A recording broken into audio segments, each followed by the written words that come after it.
दिव्य शिष्य श्यामला ब्रजघाट की यह धर्मधारा,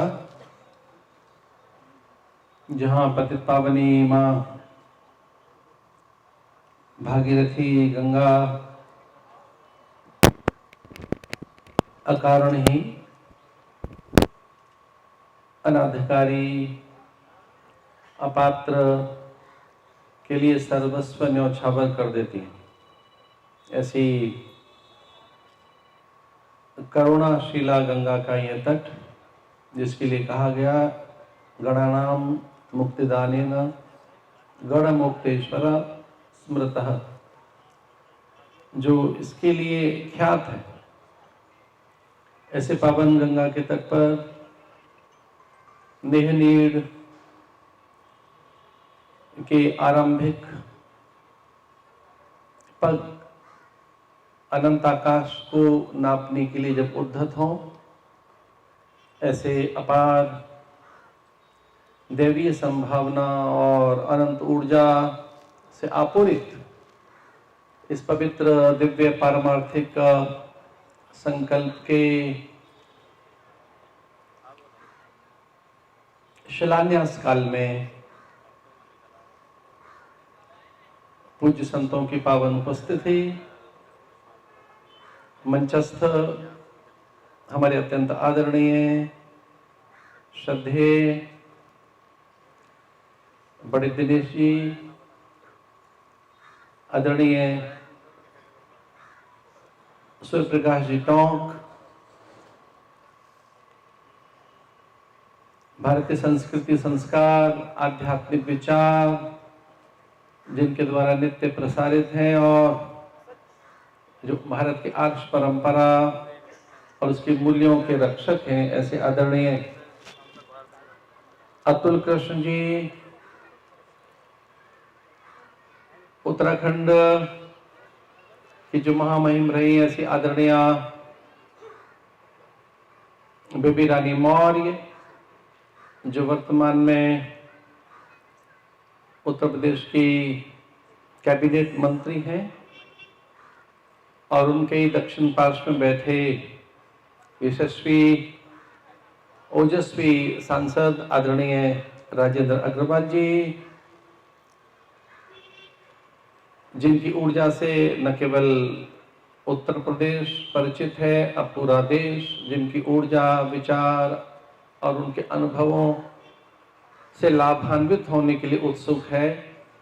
ऐसे राज्यसभा के सचेतक, इस प्रदेश के पूर्व भाजपा अध्यक्ष और वर्तमान में कई प्रदेशों के प्रभारी आदरणीय लक्ष्मीकांत वाजपेयी जी, यहाँ के अनेक विधायक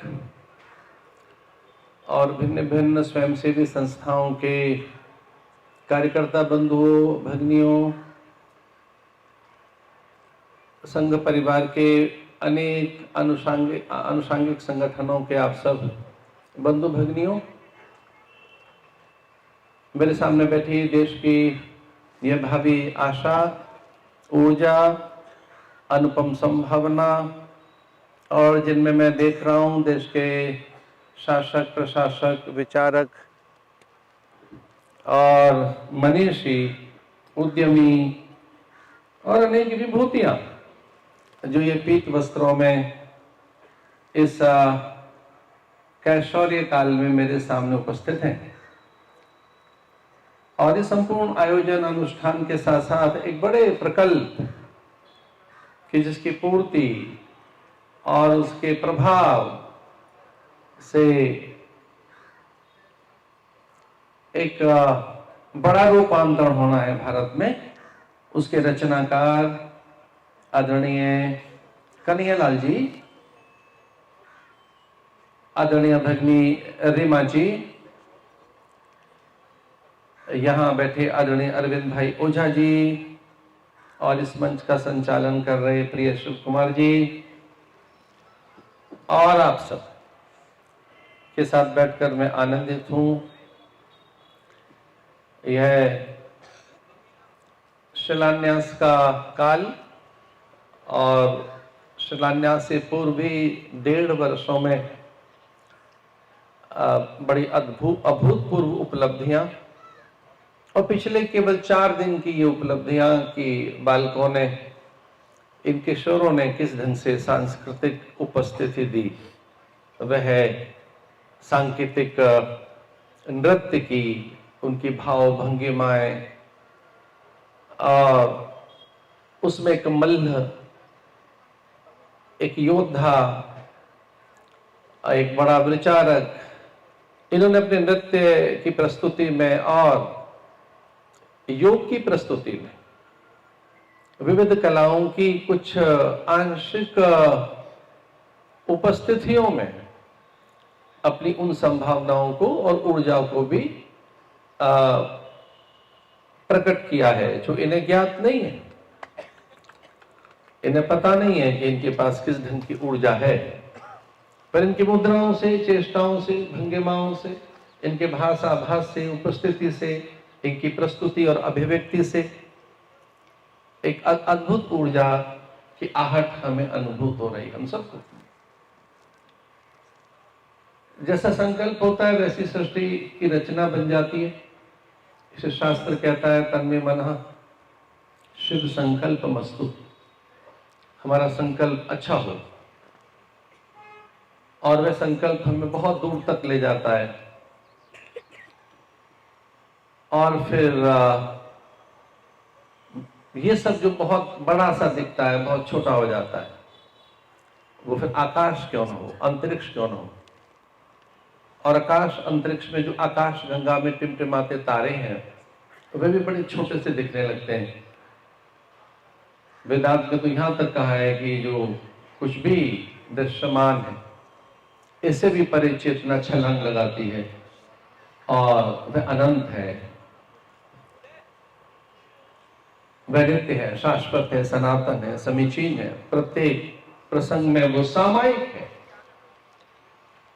और वो अखंड आनंद, ऊर्जा, शक्ति, सामर्थ्य से आपूरित है। जैसा कि आदरणीय दिनेश जी ने कहा, और अभी अनुभवी पुरुष हैं, उन्होंने कहा कि जन्म से ही जो दैवीय गुण है हमारे पास, हम सबके पास, उन्हें कभी कोई उज्जीवित कर दे, जागृत कर दे, तो ये एक परिवेश यहां इन्हें मिलेगा उस अपनी दिव्यता को उद्घाटित करने का। जैसे एक छोटे से बीज के अंदर बड़ा विशाल वृक्ष समाया होता है, और आपके हथेली में बीज रखकर पूछें कि ये क्या है, तो आप कह सकते हैं कि बीज है, और फिर आपसे ये कहा जाए कि इसकी क्या संभावनाएं हो सकती हैं, तो कोई विचारक ऐसा कह सकता है कि केवल बीज नहीं है, ये विशाल विटप है जिसके अंदर गौन, छाल, छाया, वलकल, हरितिमा, गंध, सुगंध, मकरंद, भूस्खलन को रोकने के लिए जड़ें, शाखाएं, बौर, मंजरी, फल, फूल, क्या नहीं, और उसका काष्ठ सूख कर जो संविधा बनेगा, या क्या नहीं है उसमें। और फिर विचार करके ये भी देखा जा सकता है कि उस वृक्ष की आर्द्रता जो पर्जन्यों को आकर्षित करती है, जिससे पर्जन्य बाध्य होते हैं, बादल आते हैं, निचुड़ते हैं, धरा की तृषा का अंत करते हैं। अन्न में पौष्टिकता और पाचकता आती है। अन्न होगा विष्णु, सच तो यह कि पर्जन्य ही अन्न के भीतर के विष्णु तत्व को जागृत करते हैं।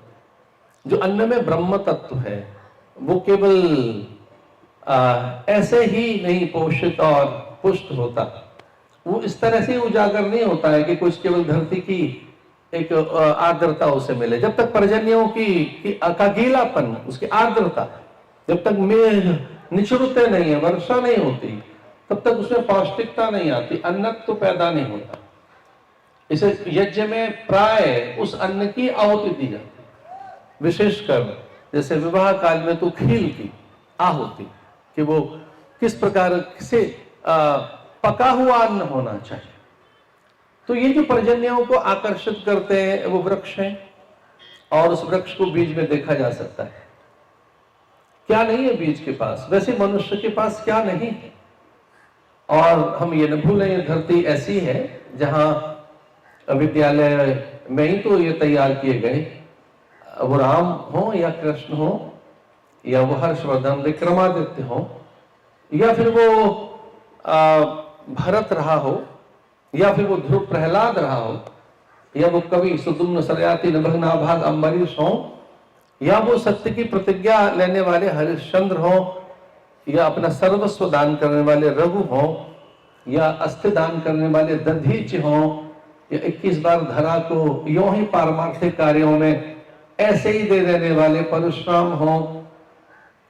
ये सब इनका आप मूल ढूंढेंगे तो ये विद्यालय से निकलेंगे।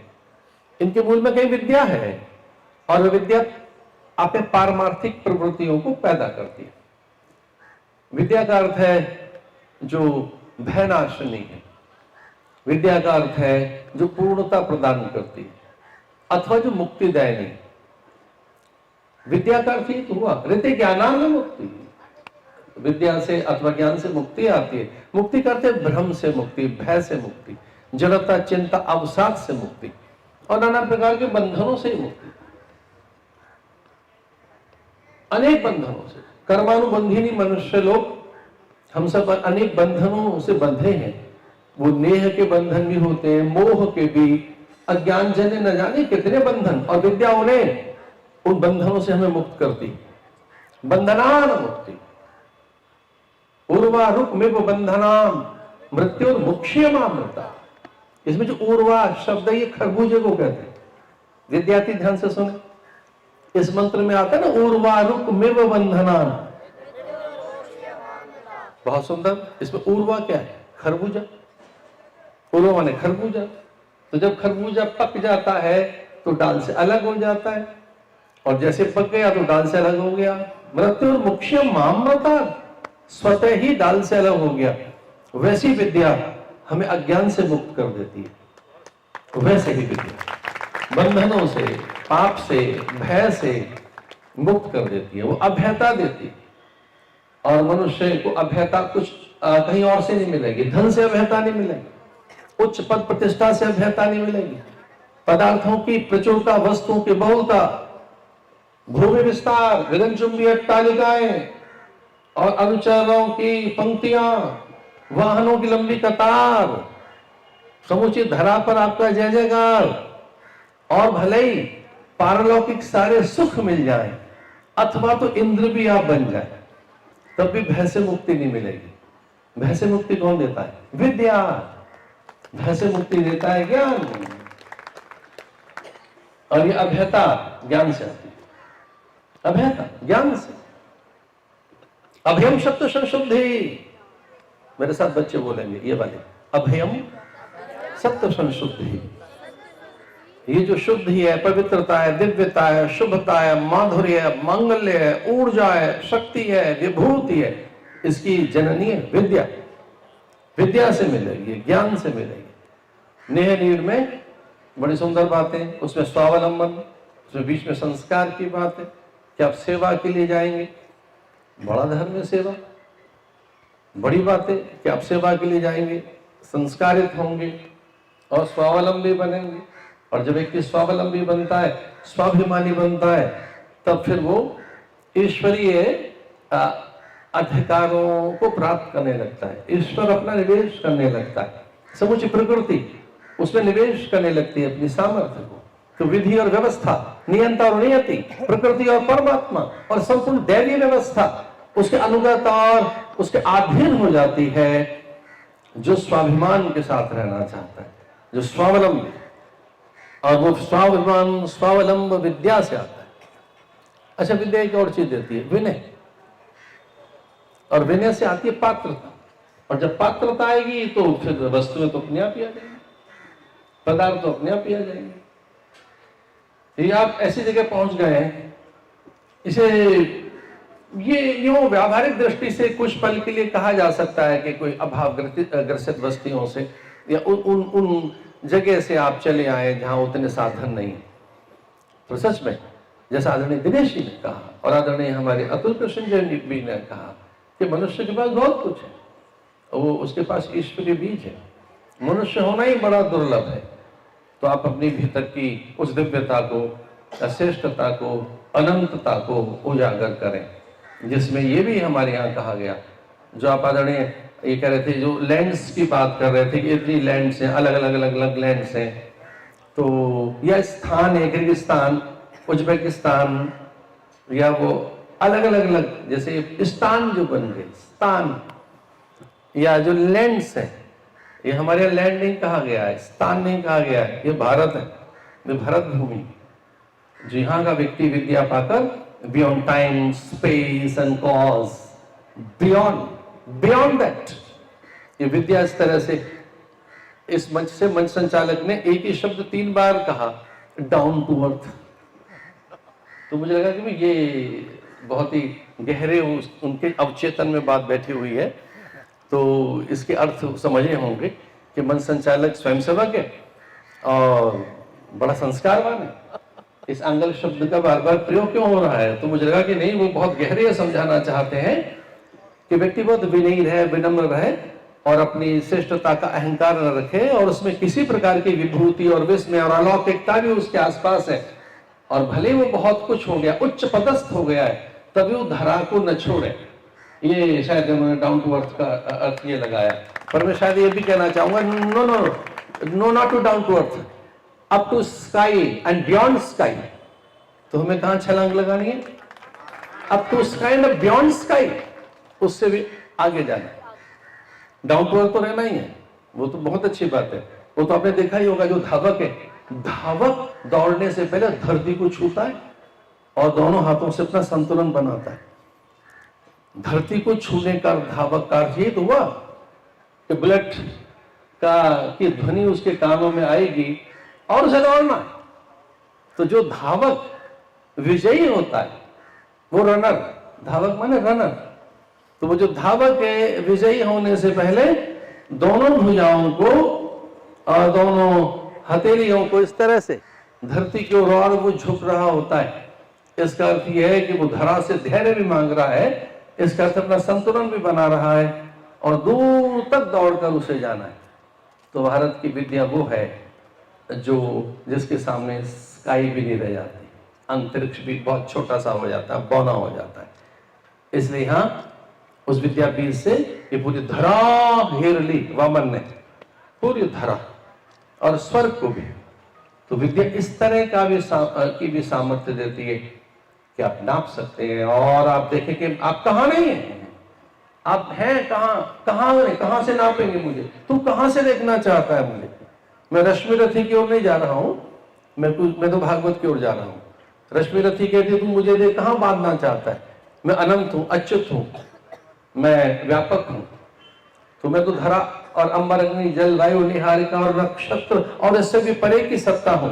रश्मि रथी ये कहती है दिनकर की, पर मैं शायद भागवत की ओर जा रहा हूं कि जब उसने कहा कि मैं न दिन में मरूं, न रात में, न सुबह न सांझ, ऐसे जब हिरण्यकश्यपु के लिए और भगवान वामन अनंत हो गए थे, तब उन्होंने कहा कि मैं कहाँ नहीं हूं, मैं समय हूं और उससे परे की सत्ता हूं, और मैं कालातीत हूं, मैं काल हूं और कालातीत हूं। तो कोई परिधि मुझे बांध नहीं सकती, मैं परिधि से पृथक की सत्ता हूं। और ये ज्ञान भी कराया उन्होंने हिरण्यकश्यपु को, कि उसे बोध हुआ कि हाँ ये सच है कि अब कोई आदि अंत मध्य है ही नहीं, कोई भोर सांझ रात है ही नहीं, कोई एक ही है जो सर्वत्र व्यापक है। ये सब तो उसमें घटित होता है। और मैं क्या बावलापन था मेरा, जो मैं ये कह रहा था मैं दिन में मरूं, न मैं रात में मरूं, न सुबह मरूं, न सांझ मरूं, न स्त्री से और न पुरुष से, मैं किसी से न मरूं, ये मृत्यु कुछ होती ही नहीं है। तो भगवान ने उसका उद्धार करने के समय उसे बोध भी कराया है कि मैं ये भी देख तू कि जिस व्यक्ति से तेरा उद्धार हो रहा है, क्या नापने में लगा है तू? नाप क्या रहा है? क्या मेजर क्या कर रहा है? क्या मेजरमेंट है तेरी?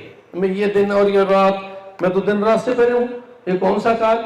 मैं तो अकाल हूं, मैं तो अकाल पुरुष हूं, मैं तो नित्य पुरुष हूं, और वैसा तू भी है। ये विद्या ऐसी है कि जिससे तू ये जान सकता है कि तू भी नित्य है और तू भी स्वयं अकाल है। यही तो ज्ञान कराता है गुरु शिष्य को। चिदानंद रूप शिवोहम शिवोहम, मैं देह अस्थि मांस मैद रुधिर विचार संस्कार काय कलेवर चिबुक हनु वक्षस्थल भुजाएं, और ये जो त्वचा में जो कोई आकर्षण है, मोदलता है, मादकता है, मांसलता है, ये जो कहीं रूप और आकर्षण है, इसमें कहीं बुझना है और मरना है और यौवन है और वार्धक्यता है, ये परे की चीजों में से चिदानंद रूपः शिवोहम शिवोहम, जिससे कि आप ये ज्ञान कर पाते, अब ये बोध कर पाते हैं कि मैं तो अनंत। अच्छा, गुरु चेले नहीं बनाते, गुरु गुरु ही बनाता है तो गुरु बनाता है, वो भेद देता है। तो यहाँ आपको वो संस्कार मिलेंगे। जब रीमा बहन ये कह रही थी कि हमें तो मात्र 4 ही दिन मिले, और फिर भैया हमारे कन्हैया जी कह रहे थे कि गाड़ी धंस गई उनकी, और उनकी गाड़ी कैसे निकली, उसके बाद भी उत्साह उनका भंग नहीं हो रहा था, नैराश्य उनके पास नहीं था, और अब किस ढंग से पूरी प्रकृति उनके साथ जुट गई है, और हम सब भी जितने भी हैं यहाँ उनके साथ हैं। सच मानिए, जो आप सहयोग भी कर रहे हैं अथवा सेवा के भाव से जुटे हैं, ये सब आप अनंत और अच्युत के लिए कर रहे हैं। ये धरती यहाँ दान करने के बाद अनंत फल मिलता है। शिव गणों को कहीं मुक्ति मिली नहीं, यही मिली शिव गणों को यहाँ मुक्ति मिली है। गणानाम मुक्तिदानानाम, जहाँ मुक्ति मिलती हो। तो यहाँ तो अगर कुछ जरा सा भी आप कर लेंगे तो बहुत कुछ प्राप्त हो जाएगा। और ये वैसा ही एक स्थान है गढ़मुक्तेश्वर। संयोग से ये सच है कि मैं हिमालय लंबे समय तक रहा, हरिद्वार में रहता हूँ, पर बहुत बचपन में जो मेरे कान में गंगा स्नान के लिए जो घाट पहली बार मैंने सुना था अनूप शहर के बाद, वो ये गढ़गंगा ही था। ये तो जिस कम्युनिटी में, जिस समुदाय में मेरा जन्म हुआ है, और जहाँ ही कहीं पास में ही थोड़ा दूर चलकर, तो वहाँ के लोग गढ़गंगा नहाने आते थे, गढ़मुक्तेश्वर, और हरिद्वार भी जाते थे, तीर्थों में भी जाते थे। लेकिन ये गढ़ एक बड़ी चीज थी। कार्तिक के मास में अब बहुत लोग यहाँ बड़े चले आते हैं। कार्तिक का मेला तो देखने लायक मेला है यहाँ का, एक अद्भुत मेला है कार्तिक का मेला। तो कौन कार्तिकीय मेले में आना नहीं चाहेगा। और संयोग से आज पंचमी है, कृष्णा पंचमी, और कृष्ण पंचमी पर वैसे भी हम गंगा के तट पर कार्तिक के मास में पहुंच ही गए। आदरणीय कन्हैयालाल जी, आपके संकल्प में विराटता है, वो भगवदीय संकल्प है अथवा ईश्वरीय संकल्प है अथवा पारमार्थिक संकल्प है, और उस संकल्प में निश्चलता है, बड़ी अपूर्व दिव्यता है, अथवा उसमें अकामता दिखाई देती है, निष्कामता दिखाई देती है। निसंदेह आपका संकल्प आकाश तक जाएगा। रीमा बहन का और पूरे सहयोगी जितने भी हैं, इन सबको मेरी शुभकामनाएं। जो हमसे भी सहयोग हो सकेगा, मैं तो भिक्षुक हूँ, यति हूँ, सन्यासी हूँ, पर हमारे भी कुछ ट्रस्ट हैं जो अलग अलग सेवा के कार्यों में लगे हैं। जो हमारे सामर्थ्य होगी जरूर इन सब लोग दाताओं से एक नाम सुनकर मैं भी हल्का सा तो उत्साहित हुआ हूँ। तो देखेंगे किस तरह से हमारी संस्था एक नन्ही सी आहुति, गिलहरी जैसी एक आहुति अथवा एक सहयोग, उस तरह का हम मन बनाकर उस दिशा में भी हम सोच रहे हैं। तो जैसा कि बार बार यहाँ के लोगों ने, विशेषकर मंच पर जो बैठे थे, उन्होंने आदरणीय दिनेश जी के लिए अपना आदर व्यक्त किया, और सच में ऐसा ही है। वे एक मान्य पुरुष हैं, आदरणीय पुरुष हैं। यहाँ बहुत कुछ जो देश में अच्छा सा दिखाई देता है, उसके मूल में आदरणीय दिनेश जी का तप है, त्याग है। माननीय वाजपेयी जी बड़े विनम्र पुरुष हैं, और आदरणीय हमारी बहन, मैं उन्हें अपनी बहन भी कहता हूँ, और वो अब आयु में कौन छोटा बड़ा है राम जाने, पर मेरे मुंह से छोटी बहन निकला था उनके लिए। तो वो हमारी बहन भी ऊंचे से पद पर रही, तब भी जब वो गवर्नर थी तो बड़ी सहज उपलब्ध थी। कभी ऐसा लगा नहीं हमको कि वो उच्च पदस्थ हैं। बाहर अभी भी हरिद्वार के संत, आंग्ल भाषा में बात करूं तो उनको मिस करते हैं अभी भी। तो अभी भी ऐसा लगता है कि भाई वो हमारा गवर्नर कहीं पता नहीं कहाँ चला गया तो भैया हमारे राजेंद्र जी, आप सब लोग जो आगे पीछे सब लोग बैठे हैं, हम सब एक ही प्रकार के लोग हैं। हो सकता है व्यवस्था की दृष्टि से मैं आचार्य हूँ, लेकिन यहाँ चूंकि संघ परिवार बैठा है और वैसी मानसिकता लेकर मैं आज आया हूँ। मैं अपने आचार्य के साथ नहीं बैठा हूँ। आज मैं उन संगठनों के बीच का भी एक व्यक्ति की इकाई मानकर यहाँ बैठा हूँ। मैं इसी भावना के साथ ही बैठा हूँ। तो इससे आगे आगे आचार्य तक क्यों सीमित रहना, और आगे जाना। धन्यवाद। यहाँ हमारे मुझे परिचय कराना है, यद्यपि ये थोड़ा आउट ऑफ सिलेबस हो जाएगी बात, लेकिन मैं उत्साहित हूँ ये बात कहने के लिए। जो मंचस्थ विभूतियाँ खाली उनके संज्ञान में लाने के लिए बात कह रहा था कि आदरणीय सीताराम शर्मा जी हमारे सामने बैठे, superintendent jail superintendent of Muzaffarnagar. तो वो एक ये जो कारागृह था यहाँ बड़ा पता नहीं किन कारणों से बड़ा कुख्यात था कि वहाँ बड़ी अराजकता है, अव्यवस्था है, उन्माद है, आवेश है, बड़ी उत्तेजना के कारण वहाँ सामूहिक द्वंद्व होते हैं, जैसे इंग्लिश में गैंग वार कह सकते हैं। तो उस तरह का एक वो बड़ा कुख्यात कारागृह माना जाता था। लेकिन जब से आदरणीय सीताराम जी वहाँ पहुंचे तो आप चकित होंगे, भारत का सबसे सुंदर वो कारागृह व्यवस्था की दृष्टि से आया है। ISO में भी वो उसको मिला स्थान, जहाँ सौम्यता है, सरलता है, जप है, ध्यान है, उपासना है, संध्या है, सेवा के भाव है, संकीर्तन है। और बात अलग तरह की कह रहा हूँ कि जहाँ की कदाचित वहाँ की मुस्लिम बहनें भी सुंदरकांड करती हैं, या वहाँ पे जो कारागृह बंदी और बंदनी है तो उन्हें भी ऐसा लगा कि एक अच्छी से ध्यान करते हैं। क्योंकि संयोग से उन्होंने मुझे एक अवसर दिया कि मैं वहाँ उनके यहाँ आऊँ, और वहाँ एक बड़ी लाइब्रेरी बनाई गई है, उसके उद्घाटन के लिए मुझे उन्होंने बुलाया था। तो वहाँ लोग विधिवत अध्ययन करने पहुँचते हैं। तो उत्तर प्रदेश की जो सबसे कुख्यात जेल थी अब वो सुविख्यात हुई है, जैसे व्यक्ति के द्वारा मुझे लगा कि उनको यहाँ उनको पहचाना जाना चाहिए। बहुत बहुत शुभकामनाएं। इस प्रकल्प की पूर्णता इस रूप में आगे बढ़ती जाए कि ऐसे इससे अनेक और प्रकल्प आरंभ हों, ऐसी प्रभु से प्रार्थना करते हुए मैं अपने शब्दों को विराम देता हूं।